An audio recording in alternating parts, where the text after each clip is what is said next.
আমাদের উপর জোর জবরদস্তি করে অনেক অন্যায় করতেছে আমাদের কাকারাই। মানিকগঞ্জ জেলার সিংগাইর উপজেলায় যেখানে জমি জমা নিয়ে বিরোধের জেরে এক নারী সহ একই পরিবারের ৩ জন গুরুতর আহত হয়েছেন।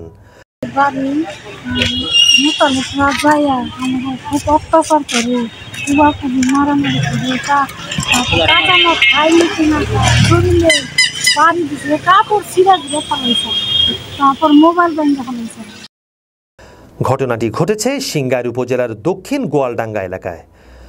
আহতদের মধ্যে রয়েছেন ফিরোজা আক্তার, তার ছেলে আসাদুল এবং মেয়ে বিউটি। অভিযোগ সূত্রে জানা যায় দীর্ঘদিন ধরে পারিবারিক জমি জমা নিয়ে বিবাদ চলছিল আত্মীয় স্বজনদের মধ্যে। বিবাদীরা বসতভিটা দখলের চেষ্টা করে এবং চলাচলের রাস্তায় বাঁশের বেড়া দিয়ে প্রতিবন্ধকতা সৃষ্টি করে। দেখা যায় বাজার গেছি, বাজার থেকে আসার পথে আমার মার সাথে ছিল, তখনই আমাদের উপরে রড ঢা তারপরে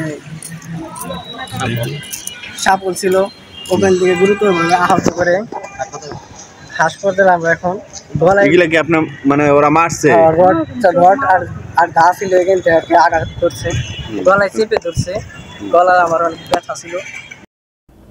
গত 29 এপ্রিল সকালে ফিরোজা আক্তার বেড়া সরাতে গেলে মোতালেব, আবেদ আলী, জলিল সহ আরও কয়েকজন অতর্কিতে রড ও চাপাতে দিয়ে হামলা চালায়।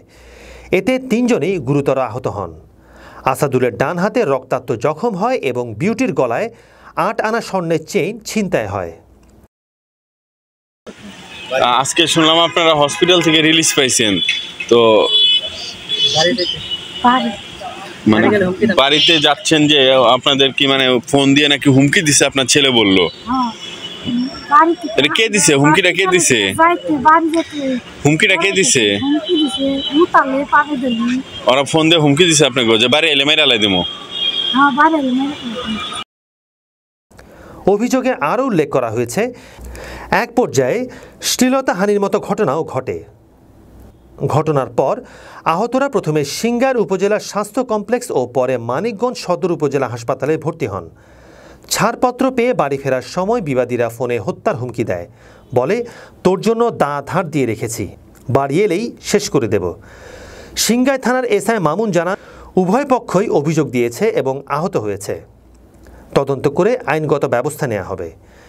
এই ঘটনার পর এলাকায় আতঙ্ক বিরাজ করছে এবং শান্তিপূর্ণ সমাধানের দাবি জানিয়েছেন স্থানীয়রা। দেখছিলেন মানিকগঞ্জ থেকে মাহবুব আলম তুষারের রিপোর্ট।